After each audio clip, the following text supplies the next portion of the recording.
প্রত্যেক বছর দিদির ডাকে 21শে জুলাই যে আমাদের সভা হয় এবং আমাদের এই সভাকে যারা শহীদ হয়েছিলেন তাদের শ্রদ্ধা জানানোর জন্য আমরা প্রত্যেক বছর যাই এবং প্রতি বছর দিদির যে নতুন নতুন বার্তা হয় আমাদের আগামী দিনের পথ চলার সেই বার্তা আমরা আরও এগ্রেসিভ নেওয়ার জন্যে, কারণ সামনে আমাদের খুব বড় একটা লড়াই আসছে 2026।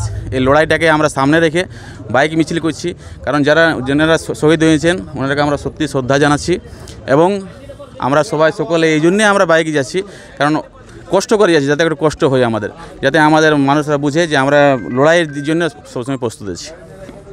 কতজন আপনারা এখান থেকে রওনা হচ্ছেন, কটা বাইক? আমাদের প্রায় 50 থেকে 60খানা বাইক এখান থেকে রওনা হচ্ছে এবং আমাদের কোটশিলা আছে, জয়পুর আছে, পুরুলিয়া আছে, প্রত্যেকটা জায়গা থেকে আমাদের বাইক সমর্থন হবে। প্রায় 100+ আমাদের বাইক এখানে যাচ্ছে। মানে 200 জন আপনারা যাচ্ছেন? হ্যাঁ, মোটামুটি 200 জন। কখন নাগাদ পৌঁছবেন আজকে? দেখুন, আমরা এই যে বেরালাম, প্রত্যেকটা জায়গায় আমরা কিছু কিছু জায়গায় স্টপেজ আছে। আমাদের আশা করছি সন্ধ্যা 6টা নাগাদ 7টা নাগাদ আমরা কলকাতা পৌঁছে যাব। আবার বাইকে ফিরে আসবেন? আবার বাইকে আমরা ফিরে আসবো। সবাই তো আমরা দিদির ভক্ত এবং 21শে জুলাই মানে একটা আবেগ। দিদি একটা আমাদের আবেগ, অভিষেক দা আমাদের একটা আবেগ এবং ওনাদের ডাকেই আমরা যাচ্ছি এবং সবাই উৎসাহিত।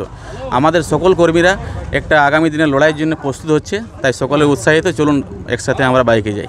দেখুন, আমাদের সরকার এবং প্রশাসন সবসময় একটা বার্তা দেই, সেফ ড্রাইভ সেফ লাইফ। তো আমরাও মাঝে মধ্যে হেলমেট বিতরণ করেছি। যারা বাইক চালায় আমরা দেখেছি কিছু আমাদের নতুন জেনারেশন যারা উঠছে তারা খুব স্পিডের মধ্যে বাইক নিয়ে যায় এবং হেলমেট কিছু সে সময় থাকে নাই, দুর্ঘটনা ঘটে যায়। তাই আমরা আজকে আরেকটা বার্তা সাথে সাথে দিতে চাই, আমাদের দিদি যে সবসময় মানুষের সাথে আছে এবং সেফ লাইফ সেফ ড্রাইভ যে ইয়াটা আছে সেটা আমরা পূরণ করতে চাই। মানুষকে বার্তা দিতে চাই যে সবাই হেলমেট পরে রাস্তার মধ্যে বেরোনো যায়। 9 থেকে 10 বছর অবধি থেকে আমি যাচ্ছি। 21শে জুলাই শহীদ দিবসে আমাদের স্মরণীয় সভা। এবার কিসে যাওয়া হচ্ছে? এবার আমাদের ঝালদা 1 নম্বর ব্লকের শেখ সুলেমানের নেতৃত্বে আমরা ওনার লড়াকু কর্মী এবং সৈন্য ওনার নেতৃত্বে আমরা মোটর সাইকেল থেকে আমরা ঝালদা থেকে আমরা কলকাতা অবধি আমরা র্যালি করে যাচ্ছি। তো মোটর বাইকে যেতে কষ্ট হবে না?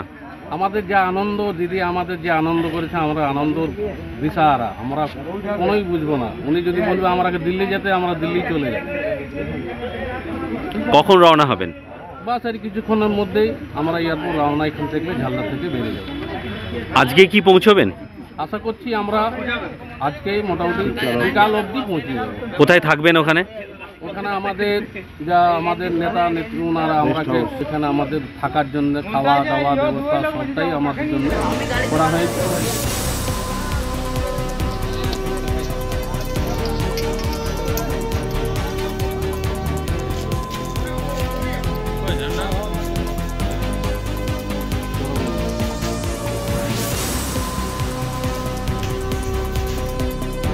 ফলো করুন সংবাদ প্রতিদিন ডিজিটাল।